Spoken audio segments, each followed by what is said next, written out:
What's up, guys? So we got to go to Galaxy's Edge recently, and I figured that that's something that people might have a lot of questions about. So we took 20 from our patrons, and today we're going to answer them. Wesley asks if everything in the park feels in-universe, or is some suspension of disbelief required? Yeah, you gotta suspend some disbelief. I mean, they did their best to make everything in universe, but mostly in the merchandise tables, I'd say. Yeah, I mean, well, my first thought was all the other people there. There's strollers, there's balloons with Sure. Mickey Mouse on them that would never be in Star Wars. I didn't even think about that. I can't tell you how many clips I was trying to put together for our little Galaxy's Edge video where there would be a Mickey Mouse balloon flying through this shot, and I was like, oh, I can't use that, but I think I used it anyways. But yeah, I mean, just the other people that are there that aren't working there are gonna, bring you out of it a little bit. I mean, it's like anything. It's like the movies, too. If you squint too close, you're gonna, see the zipper on the Wampa's suit or something. You can't, but I'm just as a random example, you're there to have fun and pretend, and they do a good job of letting you easily pretend. Yeah. Eric Wall wants to know the coolest reference to the prequel era we found besides Hondo.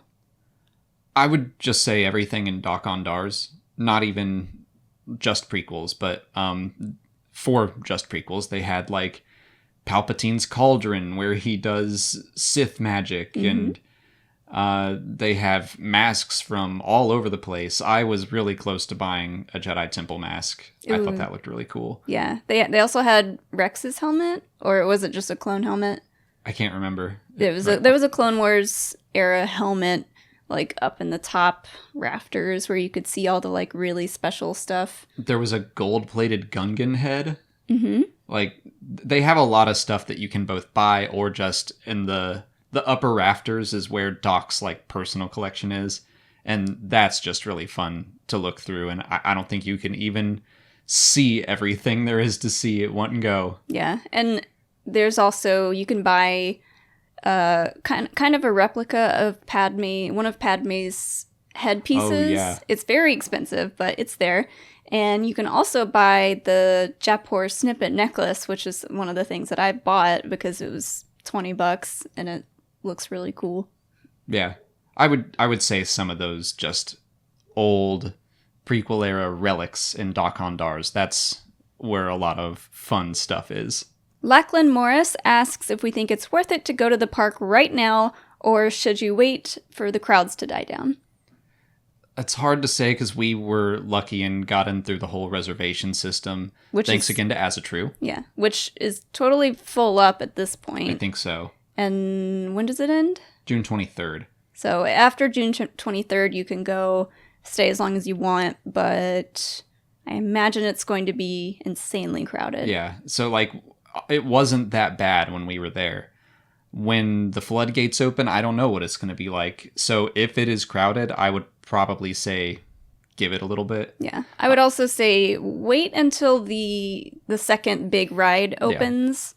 Because if you're going to go and wade through all the people, wait until the next big Rise of the Resistance ride is open, which is going to be... Don't know. Oh, we don't know? Nope. So either really close to or after episode 9 comes out, because they haven't said. Okay. As far as I know, so I wouldn't make any guesses even. Actually, I think it's probably going to be before episode 9 comes out, because I did read that they will be adding to it after the movie. Okay. So I would be surprised if they were going to wait too long to open it. Yeah. Maybe they have set a date and I just can't remember it. Yeah, I just know that they're going to be adding to that specific ride after episode 9. So sometime at the end of this year, but I know for us, we're going to wait till... We're going to go to Walt Disney World. Yeah, next year sometime. Yeah. But it's all down to you and how excited you are to go. I wouldn't consider us huge theme park people. Yeah. We were lucky and we got to go, and of course we were excited to, but we were, up until that point, perfectly willing to wait until Disney World opened and Rise of the Resistance. And yeah, and if you live close by, I'd say within an hour, and you are really itching to go, I'd say that's a safe bet if you wanted to go sooner rather than later. But if I wouldn't make a trip all the way out there across, across the country to then be let down because you had to wait so long and so many lines. And I agree. Yeah. Thomas Sholin wants to know what the most obscure Easter egg we found was and our favorite piece of merchandise or food or drink. My favorite obscure thing was finding the Ark of the Covenant. I don't know if that's an obscure reference, but just being a huge Indiana Jones fan, knowing it was up there and that it was in Doc-on-Dars as well. Yeah. I'm trying to think if there are any other like really obscure ones. This one's not that obscure because it's still Star Wars, but I really liked that there was the Mandalorian helmet and gun from the upcoming show in Doc-on-Dars. I thought that was cool. That's interesting now that I think about it, because the Mandalorian takes place, 5 years or so after Return of the Jedi, and then Galaxy's Edge technically takes place after The Last Jedi. So what's going on there? Did the Mandalorian die and now Doc-on-Dar has all of his stuff? What does it mean? Probably nothing. Apparently there's also a Lord Momin mask that someone was told that that's who it used to belong to, and Charles Soule was even surprised by that, and people were like, well, it doesn't look like the one in the comics, and he was like, he probably had more than one mask. All right, fair enough. I was going to say, it doesn't look like Momin's mask. But... He said he has multiple pairs of pants, so Momin would probably have multiple masks. All right. If Charles Soule said it, then okay. From Charles Soule. All right.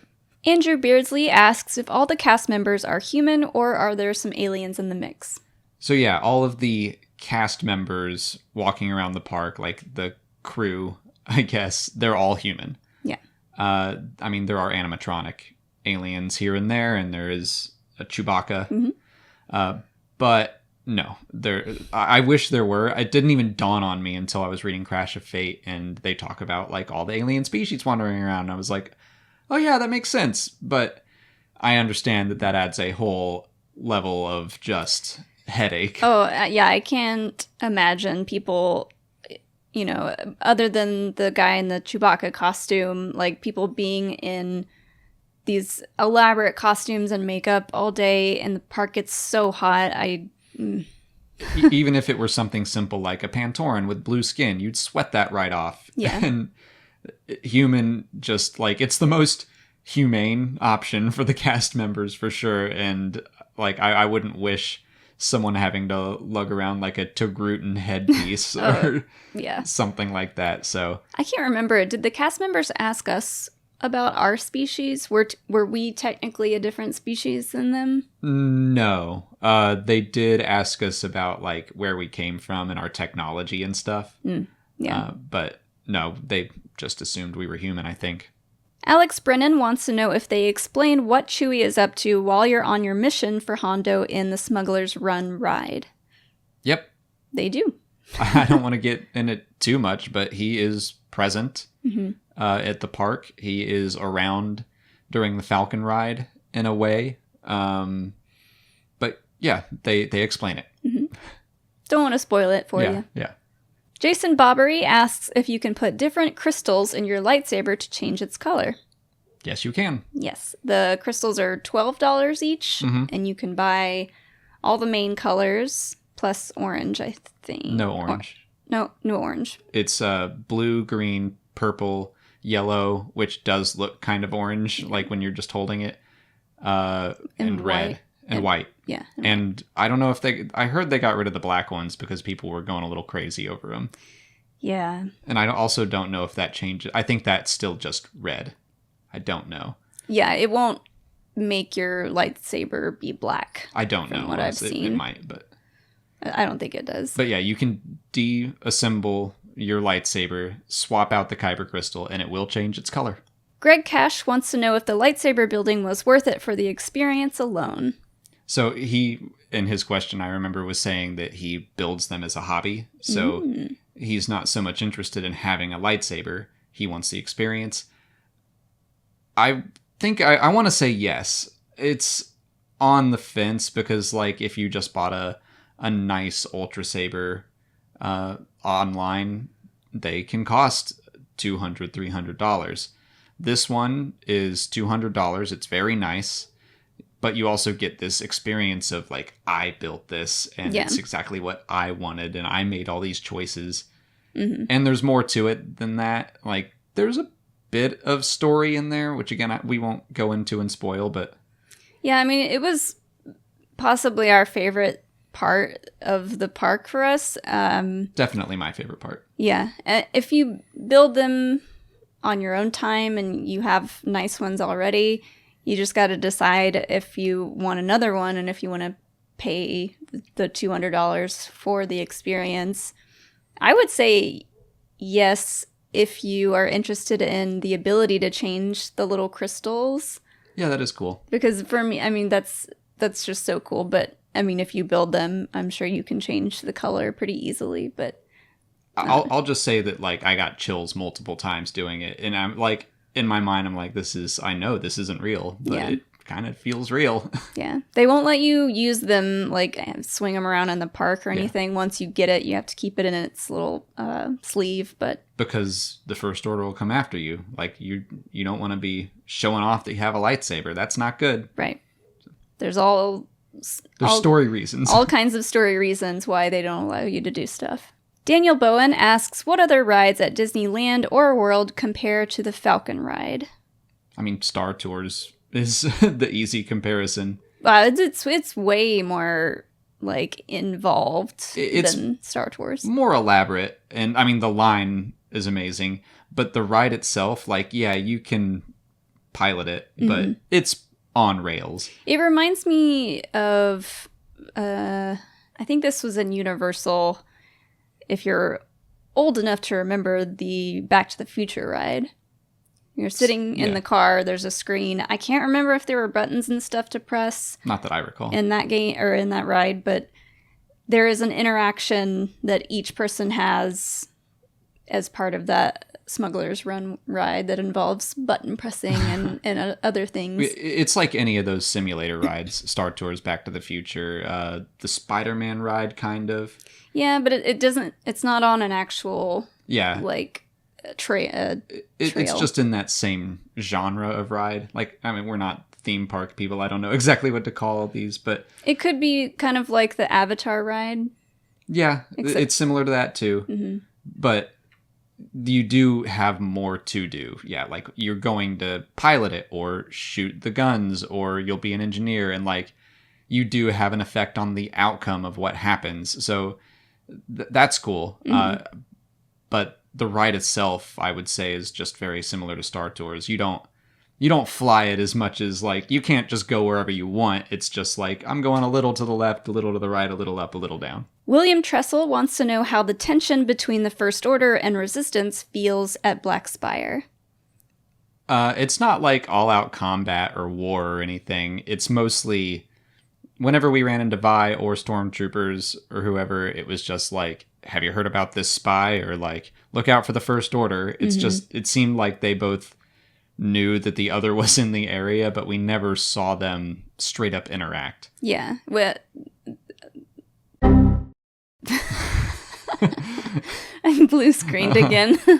We do see Rey and Vi kind of, like, you've seen maybe videos online of them with kids kind of, like, sneaking around corners, and they're just kind of, like, hiding from the stormtroopers, and the stormtroopers are asking people if they've seen any spies, or, you know, they're not getting into too much detail, but the people of Batuu actually are pretty, like, neutral about the First Order. Yeah, they don't seem to like the First Order or the Resistance being there. They're just like, we want to do our own thing. Yeah, they're excited that people are coming to their town and spending money, so...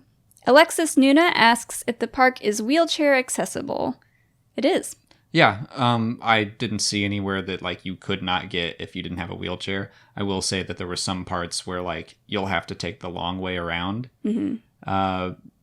Like, when you exit the Savvy's workshop making your lightsaber, there are stairs that are straight in front of you that'll take you back to the main park, or you'll have to go around to where there's a ramp. So there's not like ramps at every staircase, but I didn't see anywhere that I was like, oh, you definitely could not get there. Yeah, and we did see someone in a wheelchair coming out of where the lightsaber build place is, and there are a ton of like people that work at the park around, and we immediately saw someone go and help them. So they'll kind of escort you around in that case. Yeah. James McBride wants to know if the park is too immersive for more casual fans, and if we could change one thing about it, what would we change? As for changing something, I would love to find a way to have more aliens around, just walking around. Yeah. Again, don't know if that's possible or humane in the Orlando or California heat. Mm-hmm. I wouldn't say it's too immersive. It's not like I don't see myself being confused with anything if I were less of a Star Wars fan. No, I don't think so. If I could change one thing, I would say they could maybe add a second cantina. Yeah, that's a good idea. People will go to the second one and spend just as much money as the people in the first one. And that was the one thing we didn't get to do. And it would have been nice to be able to sit down and eat some of the food and try some of the drinks. Yeah, that was more a product of having only 4 hours. So, but yeah, the cantina fills up immediately. Mm-hmm. So yeah, maybe a bigger cantina or a second one. Yeah, a competing cantina. Yeah, that would be cool. Provide some fun story stuff. Nathan Primo asks if any of the park felt rushed. I would say I don't know if you mean like rushing through things or if it just felt unfinished.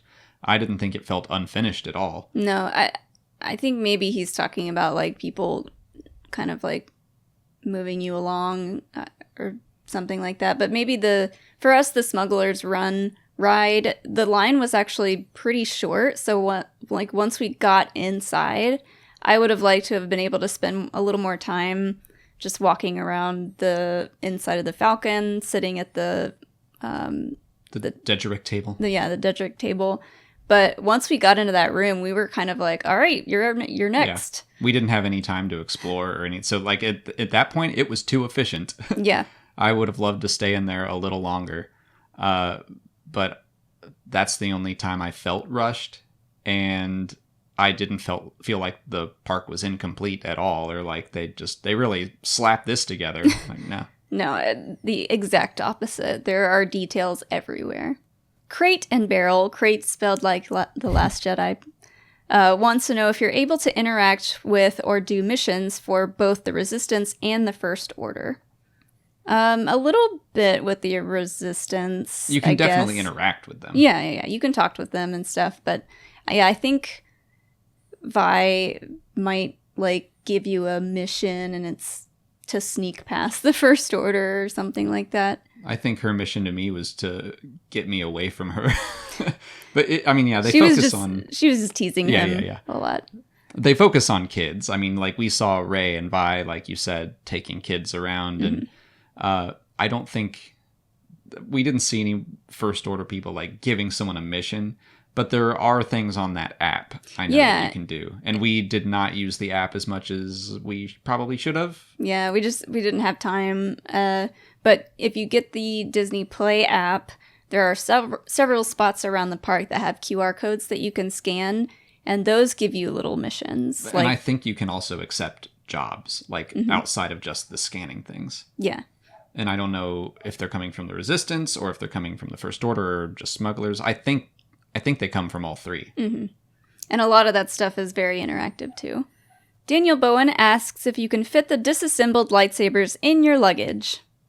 Not really. Depends on how big your luggage is, but like we had our big bag and we took them apart and we still had to take the blades and put them in like a long poster tube to get them home. Yeah.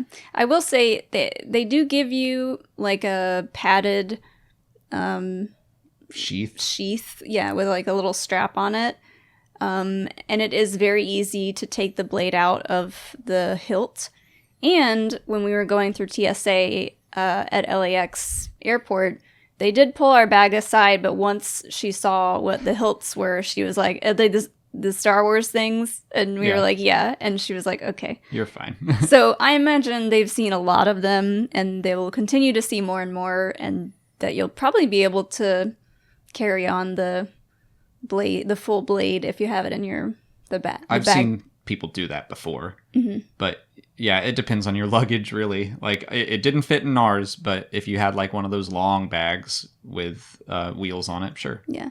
I think Disney, as a park, is going to have to ramp up its locker situation, because once you have the lightsaber, like, there's a lot of rides where you just have to kind of take it with you. Oh yeah, we had to get on Hyperspace Mountain with our lightsabers, and we were like, can we put these in there anywhere? And they were like, nope. And we were like, okay. Yeah, someone from the park did ask me how it felt holding the lightsaber in the ride, and that made me think, like, okay, like, they're on their way to figuring a solution for that. Yeah. Bayou Jesse wants to know if the Millennium Falcon felt like the real thing. The interior, absolutely. Yeah. Yes.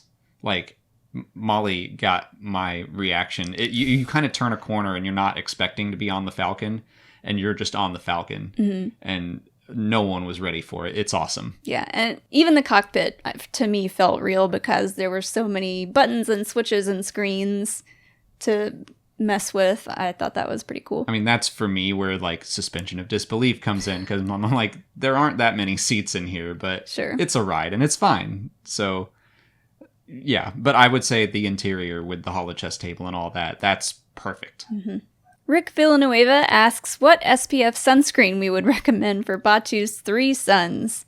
Oh boy. I was going to let you answer this one. So I didn't bring any sunscreen. They sell a ton of sunscreen at Disneyland, and I was like, oh, I'll just buy some.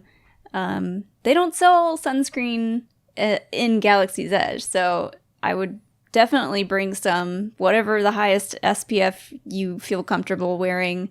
There is not a lot of shade. Yeah, there's not a lot of shade. I got burnt pretty bad on my shoulders and my face a little bit, and we were only there for 4 hours, but it was from 11 to 3, so it was like prime sun time. So definitely bring and wear sunscreen. Hiromatsu wants to know if we asked any of the locals about Vader or Thrawn visiting.